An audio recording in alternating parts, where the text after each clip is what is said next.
St. John, chapter 5, and let us read verse number 4. First Epistle of St. John, chapter 5, and verse number 4. I like it. I want you to read it. 1, 2, go.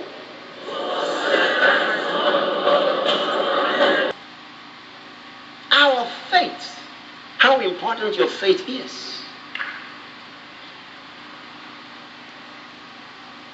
I told you, you got to build your faith. See, coming to the house of God like this is one of the most important ways of building your faith. Because you expose yourself to what you call the corporate ministry of the word. And while the Spirit of God is ministering to us like that, so much can come to you. Because everyone is pulling the word with faith. So a lot is being released. You see, whatever I'm going to be sharing with you is not just based on what I plan to share with you. It's more than that. It is more based on what your spirit is pulling out than what I came with. How much you're causing the Spirit of God to bring to you as I minister to you. Okay. And when you're in a place like this with several other people who've got faith, they're all pulling. But I'm only one person. But the Spirit of God will have to speak. And as He speaks, His word is like the sun that shines. And everybody can get out of the sun whatever he wants. Glory to God. So the importance of building your faith. We are in some of the most dangerous times in man's days on earth. In some of the most troublous times. And the worst is yet to come. But equally so, told us. He says that gross darkness shall cover the earth. Then he said, but God's light will shine upon you and on your path.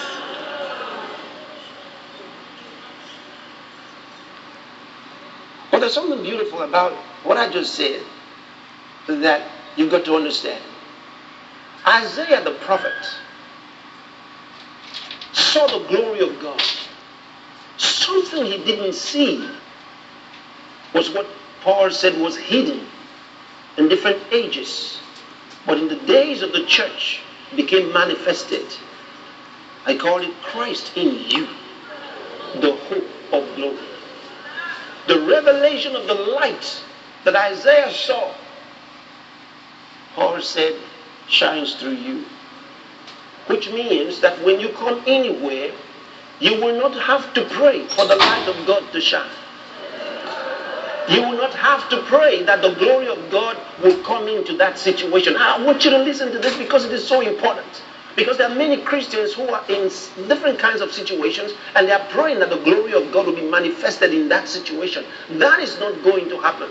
You may be waiting for a miracle in that situation for nothing. It's not going to happen. And that's the reason many have been disappointed time after time. Because they don't understand the ministry of the New Testament. You cannot pray for God to bring forth His glory into a situation. Because that's not going to happen in this New Testament. In the New Testament, God's plan is that His glory is in you. Your presence in that situation is God's glory. Are you following this?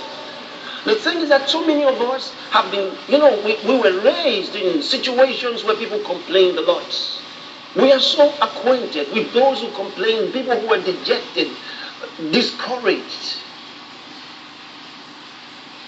complaining, frustrated, defeated. We have seen so many people defeated in life that we almost think that we are supposed to be like them. To the point that when we see those who are successful, we think that either they are doing something wrong or they're just lucky. Or maybe their success is for a time. That after some time they will come back like our defeated selves.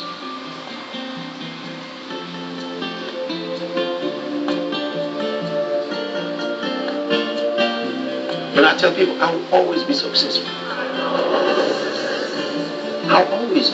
I'll always be successful.